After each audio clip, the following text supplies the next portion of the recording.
The cargo ship Dawn's Promise moved slowly through the dark space of the Outer Veil sector. It was not a beautiful ship. It was old, covered in patches from too many repairs, and it carried simple supplies from one human colony to another. Captain Ji-ho Kim sat in his chair on the bridge, drinking cold coffee and reading reports. His crew was small. Only 15 people kept the ship running. They were not heroes. They were workers trying to make a living among the stars. Humanity had joined the Galactic Coalition 30 years ago. The other species, the ones who had traveled space for thousands of years, still looked at humans like children. Dangerous children who barely understood the rules. The Velkari were ancient and wise. The Draken were powerful warriors. The Torvine were master engineers. And humans? Humans were the new ones. The loud ones. The ones who broke things and asked questions nobody wanted to hear. Ji-ho did not care much about what others thought. He had a job to do. His ship carried medicine, food, and equipment to the outer colonies. Simple work. Honest work. Then Doyen Choi, the young communications officer, sat up straight at his station. His eyes went wide. "Captain," he said, his voice shaking slightly. "I'm picking up a distress signal." Ji-ho set down his coffee. "Put it through." The signal crackled with static, but the words were clear enough. A ship was dying. The Eternal Song, a Velkari passenger liner, had suffered engine failure. It was being pulled toward a collapsing star system. Over 3,000 people were on board.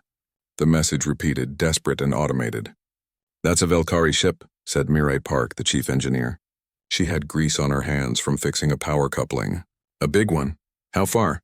Ji-ho asked. Doyen checked his instruments. 2 hours at full speed. "But Captain, the nearest coalition rescue ship is 14 hours away. They won't make it in time." Ji-ho stood up. "Set course. Maximum speed." Yuna Han, the pilot, turned to look at him. "Captain, we're a cargo ship. We don't have rescue equipment." "We have engines and we have hands," Ji-ho said. "That's enough." The Dawn's Promise changed direction, its old engines groaning as they pushed harder than they should. The crew moved quickly, preparing for whatever was coming. Nobody knew what they could actually do, but nobody suggested turning away. When they arrived at the coordinates, the sight made everyone on the bridge go silent. The Eternal Song was massive, 10 times larger than their small cargo ship. It was beautiful even in its death, covered in elegant designs that spoke of centuries of craftsmanship. But one entire section was dark, and the ship was spinning slowly, pulled by invisible forces toward a red star that burned with angry light. "Open a channel," Ji-ho ordered. Doyen worked his controls. A moment later, a Velkari face appeared on the screen. Captain Velrith had pale blue skin and 4 eyes that looked tired and proud at the same time. Behind him, Ji-ho could see crew members running, hear alarms blaring. "This is Captain Ji-ho Kim of the human vessel Dawn's Promise," Ji-ho said. "We received your distress call. We're here to help." Captain Velrith stared at him for a long moment. "You are human?" "Yes." "Your ship is a cargo vessel?" "Yes." "You have no rescue equipment? No tractor beams capable of moving a ship this size? No experience with operations of this nature?" It was not a question. Ji-ho nodded. "That's all true." Captain Velrith's face showed something between sadness and anger. "Then I thank you for your response, Captain Kim, but we do not require assistance from your vessel. Please relay our distress signal to proper Coalition Rescue Authority and continue on your way." Mirai made a sound of disbelief. Yuna shook her head. Even young Doyen looked shocked. Ji-ho kept his voice calm. "Captain Velrith, the nearest Coalition rescue ship is 14 hours away. How long do you have?" "Our calculations show 6 hours before we reach critical gravitational stress." Velrith's voice was formal, controlled. "We are aware of the timeline." "Then you know they won't reach you in time." "That is our burden to bear, not yours." Velrith straightened in his chair. "We do not need charity from species who barely understand space travel. We will wait for proper rescue." Ji-ho felt anger rise in his chest, but he pushed it down. This was not about pride. "Captain, there are 3,000 people on your ship, which is precisely why I will not risk them further with inexperienced human intervention." "You mean well, Captain Kim, but you will only make things worse. We will wait." The screen went dark. The bridge was silent. Ji-ho looked at his crew. They were all watching him, waiting. "He just refused rescue," Yuna said quietly. "He's going to let everyone die because he's too proud to let humans help." Not everyone in the galaxy thinks we're competent, Mireille said, but her voice was angry. But this is crazy. Doyen was checking his instruments. Captain, he's right about one thing. We don't have the equipment for this. I don't know how we could move a ship that size. Even if he wanted our help, I don't see how we could give it. Jiho walked to the window and looked at the dying Velkari ship. He thought about 3,000 people. He thought about the Velkari children on that ship, who would die because their captain was too proud. He thought about all the times humans had been told they did not belong, that they were too young, too reckless, too stupid to matter. He turned back to his crew. Mireille, what do we have on this ship that's strong enough to pull weight? Mireille blinked. Captain, we're a cargo ship. We move heavy things. What do we have? Understanding dawned on Mireille's face. The magnetic clamps. We use them to secure cargo containers. They're rated for 500,000 tons. Can you rig them to attach to another ship? Maybe. It would be dangerous. If they failed during movement, the backlash could tear us apart. Can you do it? Mireille smiled slowly. Give me an hour. Jiho looked at Yuna.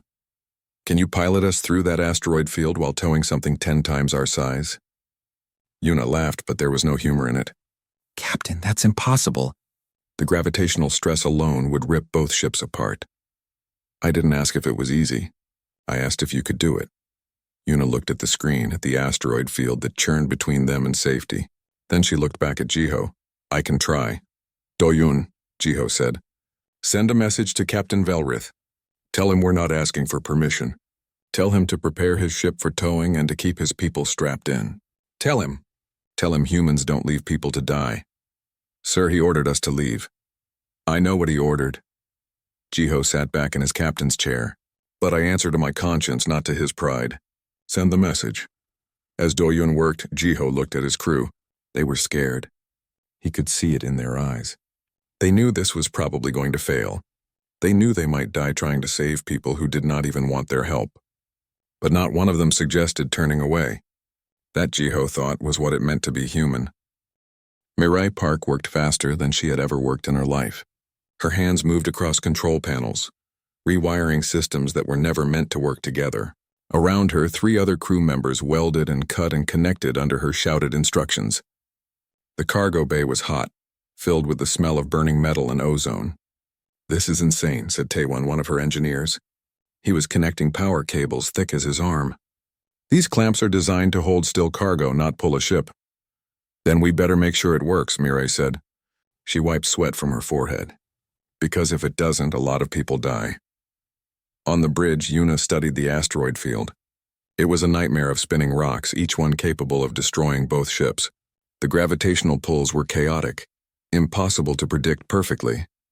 Coalition training said to go around such fields, never through them.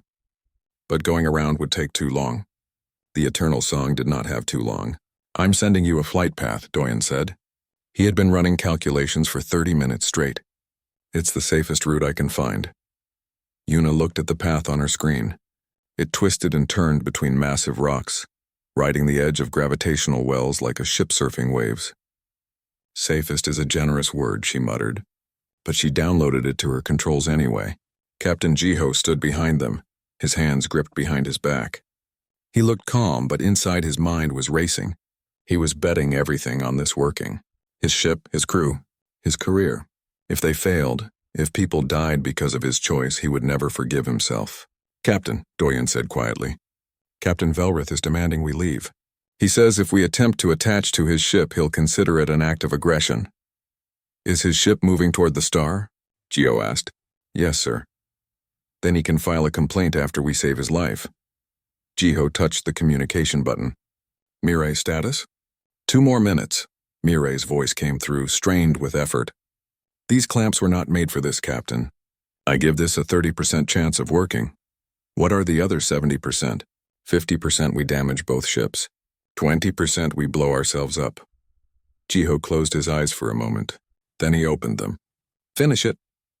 90 seconds later, Mireille's voice came through again. Clamps are ready. May whatever gods are watching have mercy on us. The dawn's promise moved closer to the Eternal Song. The Velkari ship was still spinning, still being pulled toward death. Up close, it was even more massive. Yuna had to maneuver carefully, matching the spin, getting into position. Deploying clamps, Mireille said.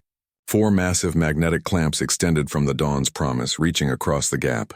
They locked onto the hull of the Eternal Song with loud clangs that echoed through both ships. Warning lights flashed on every console. Connection made, Mireille reported. Hull stress is high but holding. Doyen, tell Captain Velrith we're attached whether he likes it or not, Jiho said. Yuna, get us out of here. Yuna's hands moved across her controls. The engines of the Dawn's Promise roared to life, straining to pull a ship 10 times larger. For a moment, nothing happened. Then slowly, painfully, the Eternal Song began to change direction. It's working, Doyen shouted. Don't celebrate yet, Yuna said through gritted teeth. We still have to get through the asteroid field. The 2 ships moved together, awkward and slow. Yuna piloted them toward the field using every trick she knew. She dove into a gravitational well, using it to slingshot them faster. She spun the ships to avoid a tumbling asteroid the size of a small moon. Sweat ran down her face. On the Eternal Song, Captain Velrith stood on his bridge, watching the humans work. His crew was silent, watching the same thing. The human ship was so small compared to theirs, but it was pulling them away from death meter by meter. Captain, his second officer said quietly. They're actually doing it. Velrith did not answer. He was thinking about his daughter, Sujin, who was somewhere below in the passenger sections. He was thinking about how close he had come to killing her out of pride. An alarm blared on the Dawn's Promise. Asteroid incoming, Doyen yelled. Big one tumbling, we can't avoid it. Yuna saw it on her screens. A massive rock spinning end over end coming right at them. If it hit the Eternal Song, the Valkyrie ship would break apart. She had seconds to decide. She made her choice. The Dawn's Promise moved, positioning itself between the asteroid and the Eternal Song. The rock hit them hard, tearing through 2 cargo bays. The ship shook like it was being ripped apart. Alarms screamed. People were thrown from their seats. Hull breach in sections 4 and 5. Mireille yelled. We've got injuries! But the Eternal Song was untouched, protected by the smaller human ship. Captain Velrith stared at his screen in shock. They use their ship as a shield, he whispered. They sacrificed their own hull to protect us. On the human bridge, Jiho pulled himself back into his chair. Blood ran from a cut on his forehead. Status of the clamps? Still holding, Mireille said, barely. Captain, we can't take another hit like that. We won't have to, Yuna said. She sounded exhausted but determined. We're through the worst of it. 10 more minutes. Those 10 minutes felt like hours. The ships moved slowly through the last of the asteroids. The Dawn's Promise groaned and creaked, its hull damaged, its engines pushed far beyond safe limits. But it kept going. Finally, they cleared the field. They were in open space. The pull of the dying star was weaker here. They were safe. Release clamps, Jiho ordered. The magnetic clamps let go. The 2 ships drifted apart slowly. On the Dawn's Promise, every crew member slumped in relief. Some were crying. Others were laughing. They had done it. Somehow, impossibly, they had done it. Jiho's communication panel lit up. He accepted the call. Captain Velrith appeared on the screen. The Valkyrie captain looked different now. His pride was gone, replaced by something else. Captain Kim, Velrith said slowly. You risked your ship. You risked your crew. You used your own hull to shield us from harm. Yes, Jiho said simply. Why I refused your help? I insulted your species. I ordered you to leave. Jiho was quiet for a moment. Then he said, because there were 3,000 people on your ship who deserved to live. That was more important than your pride or my feelings. Velrith closed all 4 of his eyes. When he opened them again, they were wet. I was ready to let my people die rather than accept help from humans. I thought your kind was reckless and stupid. He paused. I was wrong. You are not reckless. You simply care more about lives than about rules. Captain Velrith, Jiho said, is everyone on your ship okay? Yes, thanks to you, everyone will live. Velrith straightened. I owe you a debt I can never repay. My daughter is on this ship. My crew, thousands of families. You saved them all. We just did what anyone should do, Jiho said. No, Velrith said firmly. What you did is what everyone should do, but most would not. There is a difference. He performed a gesture with his hands, pressing them to his chest and bowing his head. This is the Valkyrie life debt. It means I pledge my life and honor to you. It is not given lightly. Jiho did not know what to say. He had not done this for glory or debts. He had done it because it was right. The Coalition rescue ships are arriving, Doyen reported. We will tell them everything, Velrith said. We will tell them how humans saved us when we did not deserve saving.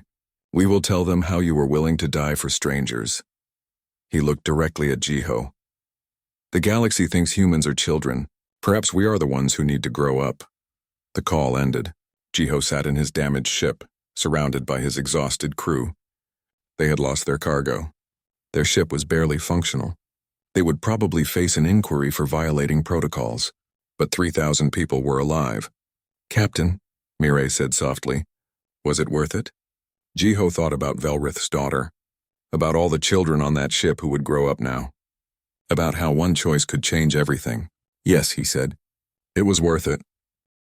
The council chamber on Nexus Prime Station was built to impress. It was massive, with seats rising in circles around a central platform. Representatives from 200 species sat in those seats, watching as Captain Jiho Kim stood alone in the center. The lights were bright on him, making him feel exposed and small. Ambassador Hyunwoo Lee sat in the human section, his face carefully neutral. He had spent 3 weeks trying to prepare for this inquiry.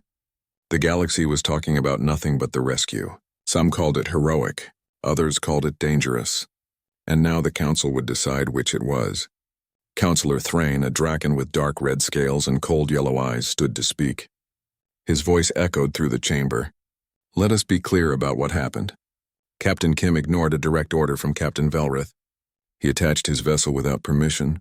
He destroyed valuable cargo without authorization. He risked not only his crew, but also the 3,000 souls on the Eternal Song with his reckless actions. Jiho stood still, his hands at his sides. He had been standing for 2 hours already, answering questions, defending his choices. The human claims he was saving lives, Thrain continued. But the proper Coalition rescue vessels were en route. Had he simply waited and relayed the message as instructed, trained professionals would have handled the situation. They would have arrived too late, Jiho said quietly. You cannot know that with certainty. Thrain's voice rose. You made calculations based on human understanding of physics. Perhaps with Velkari engineering, the Eternal Song would have lasted longer. Perhaps the rescue ships would have arrived faster. You assumed you knew better than everyone else. I knew people were dying, Jiho said. That was certain enough. Murmurs ran through the council. Some species nodded. Others looked angry. Another counselor stood. This was Counselor Bevrin, a Torvine whose species had been traveling space for 5,000 years. Captain Kim, humanity has been part of the Coalition for only 30 years. Do you not think it shows extraordinary arrogance to believe you could succeed where our established protocols indicated failure? Jiho took a breath. I didn't think about arrogance. I thought about the people who would die if I did nothing. And that is precisely the problem with humanity, Bevrin said, but not unkindly. You act on emotion rather than logic. You see an immediate problem and rush to fix it without considering larger consequences. What if your attempt had failed? What if both ships had been destroyed? Then 3,000 Velkari would be dead along with your crew, and it would be humanity's fault. But we didn't fail, Jiho said. This time, Thrain interjected. This time you succeeded through luck and recklessness. Next time, humans will try the same approach and people will die because you made risk-taking seem heroic. Ambassador Hyunwoo stood up. May I speak? The council leader, an ancient being whose species name humans could not pronounce, gestured permission. Hyunwoo walked down to stand beside Jiho. Counselor Thrain talks about recklessness. But what do we call watching people die when we have the ability to help? What do we call choosing procedure over lives? The counselor says Captain Kim acted on emotion. I say he acted on principle. There is a difference. Pretty words, Thrain said. But principles without wisdom lead to disaster. Your species has not earned the right to ignore our protocols. We didn't join the Coalition to watch people die behind proper procedures, Hyunwoo said. His voice was calm but firm. We joined to help, to contribute, to be part of something greater. If that means following protocols, we will. But if protocols mean standing by while people die, then we question whether those protocols serve the right purpose. The chamber erupted in argument. Species shouted at each other. Some defended humanity, others condemned it. The council leader had to call for order 3 times. Then a door opened at the side of the chamber. Everyone went quiet. Captain Velrith walked in, and he was not alone. Behind him came dozens of Velkari, many of them children. One little girl held his hand. This was Sujin, his daughter. She was 7 years old, with wide eyes that looked around the huge chamber in wonder. Velrith walked to the central platform. Jiho stepped aside to make room. The Velkari captain stood tall, looking around at the council. "I am Captain Velrith of the Eternal Song," he said. His voice carried through the chamber. "I was asked to give testimony about the human rescue attempt. I will do so now." Thrain leaned forward. "Captain Velrith, please tell the council about how the human captain ignored your direct orders and endangered your passengers." Velrith looked at Thrain for a long moment. Then he did something nobody expected. He turned to Jiho and performed the Kreth Nora, the Velkari life debt gesture. He pressed his hands to his chest and bowed his head low. Gasps echoed through the chamber. The Kreth Nora was sacred to the Velkari. It was reserved for those who saved an entire family line. It was never given lightly and never given to outsiders. "This human saved my daughter," Velrith said, his hand on Sujin's shoulder. "He saved 3,000 people. He did this while I told him to leave. He did this while I insulted his species and his capabilities. He did this knowing I would likely report him for disobeying orders." Velrith turned to face the council. "I want this council to know something. I was ready to die. I was ready to let my crew die, my passengers die, my own daughter die because I was too proud to accept help from humans. I told myself it was about protocol and safety. But the truth was simpler and uglier. I did not want to owe my life to a species I considered inferior." The chamber was completely silent now. "Captain Kim made a choice that day," Velrith continued. "He chose my daughter's life over my pride. He chose the lives of 3,000 strangers over his career, his safety, his own life. When an asteroid came at my ship, he put his vessel between us and certain destruction. He used his ship as a shield. His cargo bays were destroyed. His crew was injured, and he never hesitated." Velrith looked directly at Counselor Thrain. "You ask if humans are reckless. I ask you, what is the worth of all our wisdom and experience if we use it to calculate acceptable losses? What is the purpose of our protocols if they teach us when it is reasonable to let people die?" Sujin tugged on her father's hand. He picked her up, holding her in his arms. "My daughter asked me yesterday why the human captain helped us when I was mean to him. I told her that some species measure wisdom by how long they have lived. Humans measure it by what they are willing to give. I think perhaps humans understand wisdom better than we do."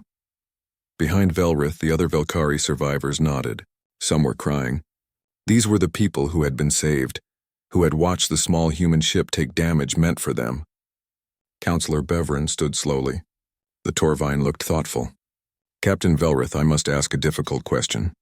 The Council has reviewed the data from the rescue. By our calculations, the chance of success was less than 1%. Dozens of things could have gone wrong. If Captain Kim had attempted this rescue and failed, would you still praise his choice?" Velrith was quiet for a moment. Then he said, "If he had failed, I would be dead and unable to answer you. But I would want you to know this. He tried. When everyone else calculated that trying was useless, he tried anyway. Is that not worth something?" "It is worth something," Beveren said softly. "But is it worth encouraging other species to attempt impossible tasks? Is it worth teaching the young that rules can be ignored when emotions run high?" "I am not encouraging anyone to be stupid," Velrith said. "But I am asking you to remember what we seem to have forgotten. There was a time, thousands of years ago, when my people were young in space. We took risks.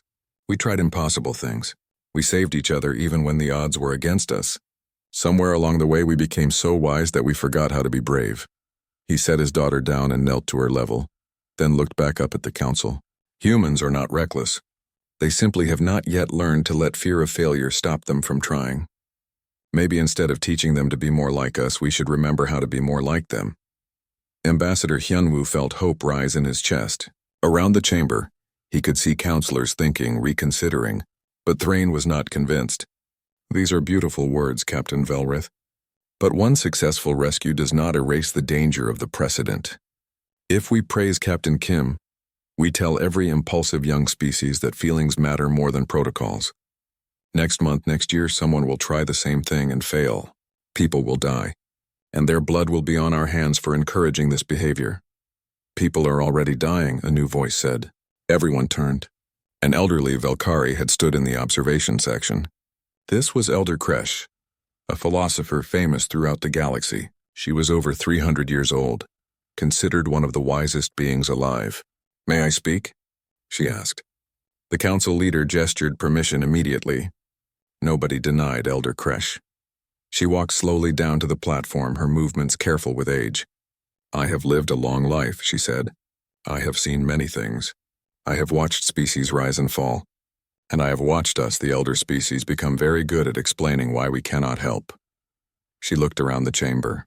"We have protocols for everything. Rules for every situation. We have calculated the most efficient responses to every emergency." 6 months after the rescue, Mirai Park stood in front of 200 engineers from 15 different species. The lecture hall on Nexus Prime was packed. Some had come out of curiosity. Others had been ordered to attend by governments who wanted to understand human methods. All of them looked skeptical. "Thank you for coming," Mirai said, trying not to feel nervous. Public speaking had never been her strength. She preferred machines to crowds.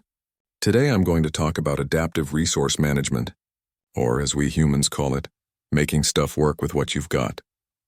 A Torvine engineer raised his hand. "Engineer Park, our species has been working with advanced technology for 5,000 years. What can you possibly teach us?" Mirai smiled. "How to fix things when your advanced technology breaks." She pulled up a hologram showing the magnetic clamps from the Dawn's Promise. These clamps were designed to hold cargo containers.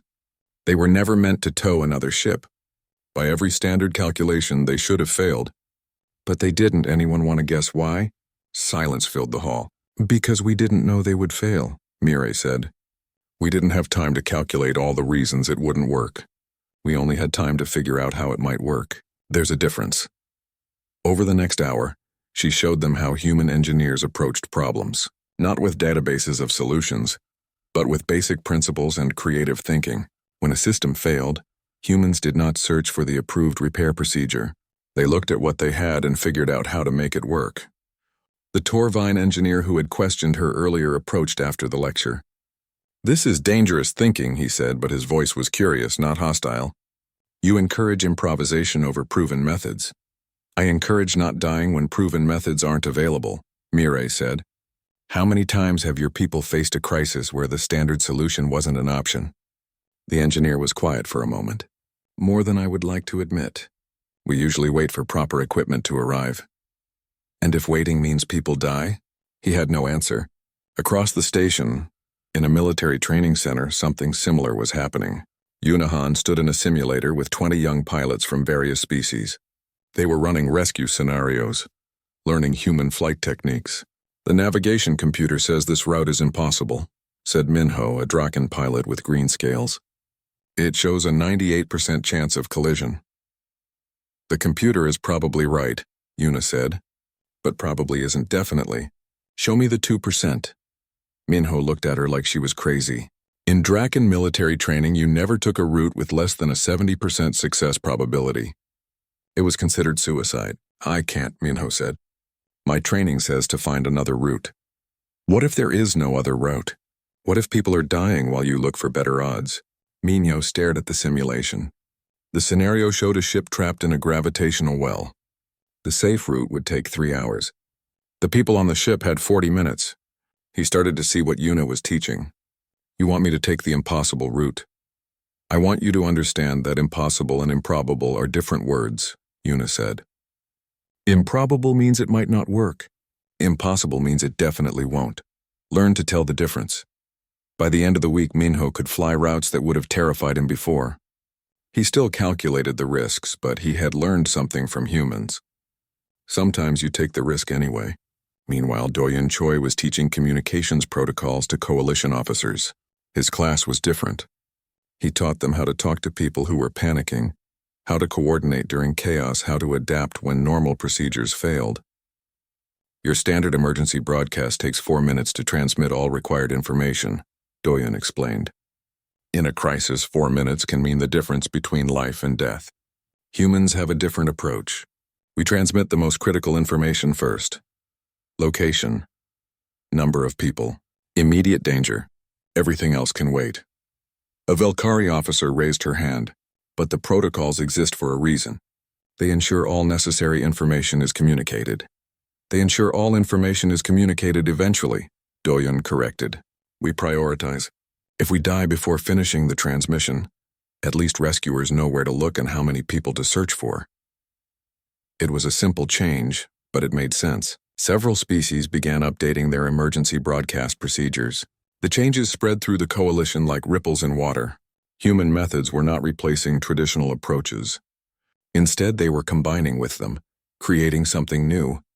Engineers learned to improvise when needed. Pilots learned to take calculated risks. Officers learned to adapt. But not everyone was happy about it. Counselor Thrain watched these changes with growing concern.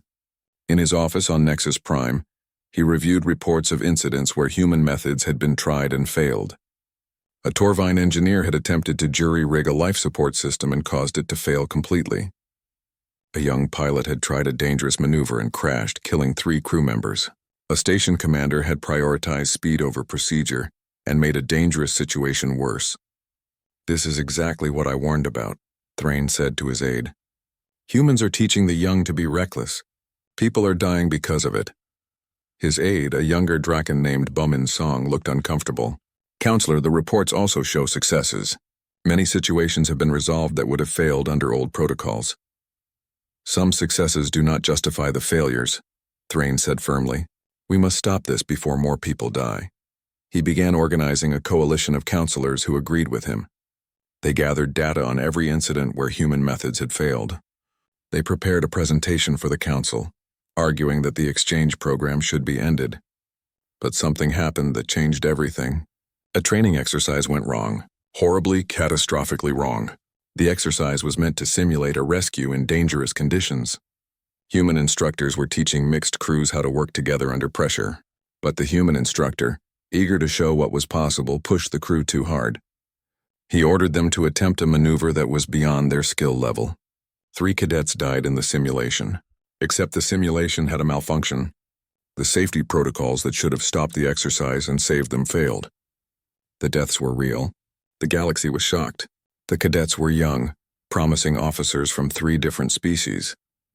Their deaths made galactic news, and everyone blamed the human instructor who had pushed them too far.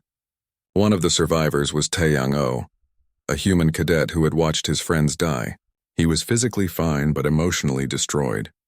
The media wanted to interview him, to use him as proof that human methods were dangerous. Instead, Taeyang did something unexpected.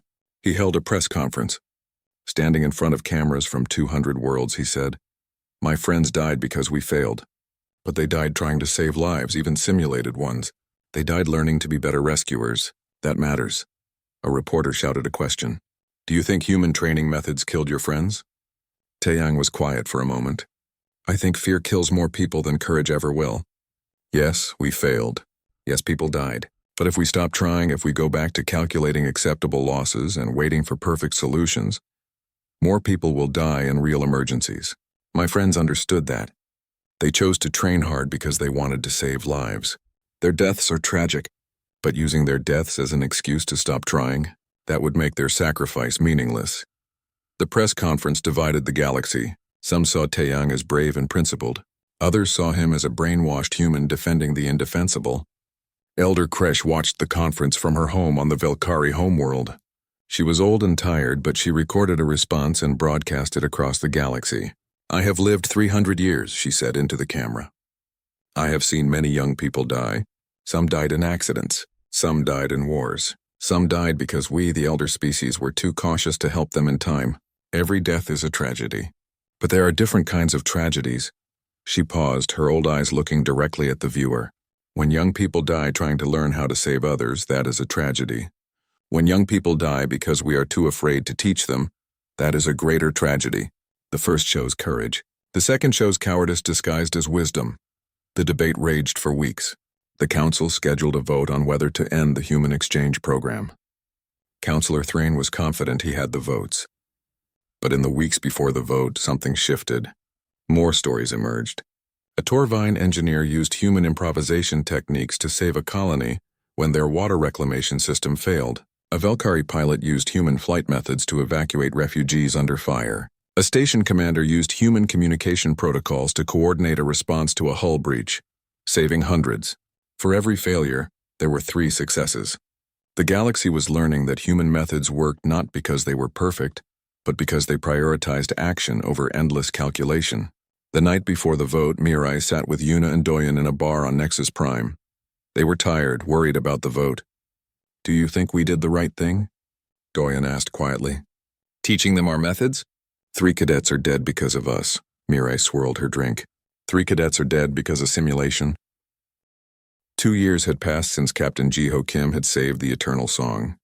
Now he was Admiral Jiho Kim, overseeing the Joint Emergency Response Initiative from a command center on Nexus Prime.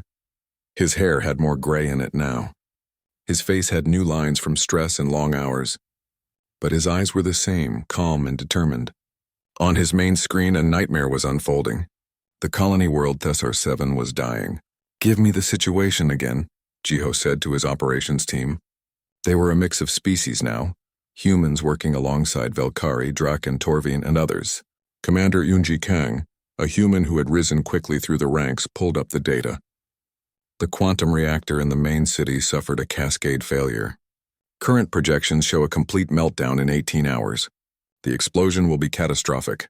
40 million people on Thessar 7 will die instantly. "Evacuation?" Jiho asked, though he already knew the answer. "Impossible. We'd need 500 ships in 2 weeks. We have 30 ships in less than a day." Yunji's face was grim, but that's not the worst part. She expanded the projection. Red zones spread from Thessar 7 to 3 nearby systems. The quantum detonation will trigger a subspace rupture. The energy wave will destabilize the star systems of Thessar 4, Thessar 9, and Thessar 12. Total casualties across all 4 systems, 9 billion people. The command center went quiet. 9 billion. The number was too large to comprehend. "What are the coalition protocols for this situation?" Jiho asked. Bauman Song, the former aide to Counselor Thrain, who now worked as a tactical analyst, pulled up the official response. "Coalition protocol calls for immediate evacuation of essential personnel from Thessar 7, followed by establishment of a containment field around the system. The 3 neighboring systems would be evacuated over the next 6 months before the rupture reaches them. How many people can we save with that approach? Perhaps 5 million from Thessar 7, and most of the populations from the other 3 systems if evacuation proceeds smoothly. Total saved, approximately 8,800 million. Jiho did the math in his head. That meant 200 million dead. 200 million people sacrificed because they could not be evacuated in time. "Is there another option?" he asked. Yunji had been waiting for this question. She pulled up a different projection. "There is a theoretical possibility. If we can access the reactor core and manually redirect the quantum field, we might be able to contain the explosion. The reactor would still be destroyed, but the detonation would be local only. No subspace rupture. Probability of success? 40%. But there's a 15% chance that trying to access the core will trigger an immediate explosion, killing everyone in the system instantly, instead of in 18 hours. Jiho looked at the numbers. 40% chance to save everyone. 15% chance to kill everyone immediately. 45% chance that nothing would change, and they would be back to standard evacuation with less time remaining. "Coalition protocols say to evacuate," Bowman said quietly. "Certain survival for most people is preferable to uncertain survival for all." "That's the logical choice," Yunji agreed. "But is it the right choice?" Jiho thought about the last 2 years, about the training programs, about the arguments and debates, about the cadets who had died learning to take risks, about the thousands who had been saved because someone tried the improbable. "Call an emergency council session," he said. "They need to make this decision." 4 hours later, Admiral Jiho Kim stood once again before the Galactic Council. The chamber was tense. Everyone knew what was at stake.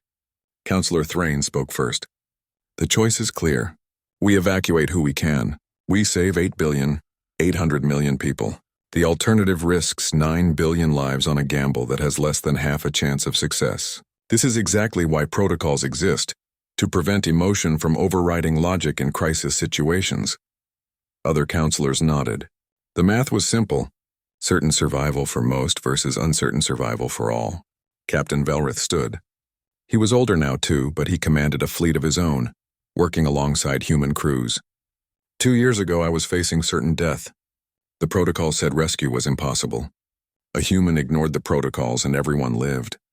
I asked the council to consider that our protocols are designed by those who survived. We never hear from those who died waiting for perfect solutions. That was one ship, Thrain countered. This is 9 billion people. The scale is incomparable.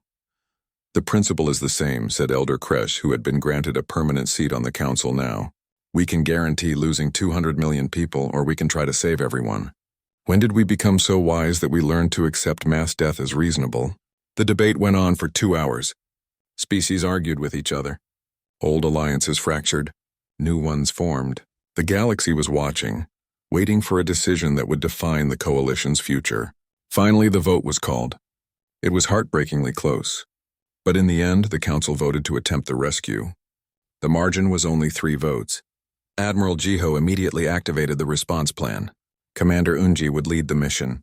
She had the best team, a mix of human and alien specialists who had trained together for months. But there was a problem. To reach the reactor core, someone would need to go inside the containment chamber. The radiation levels were instantly fatal to most species.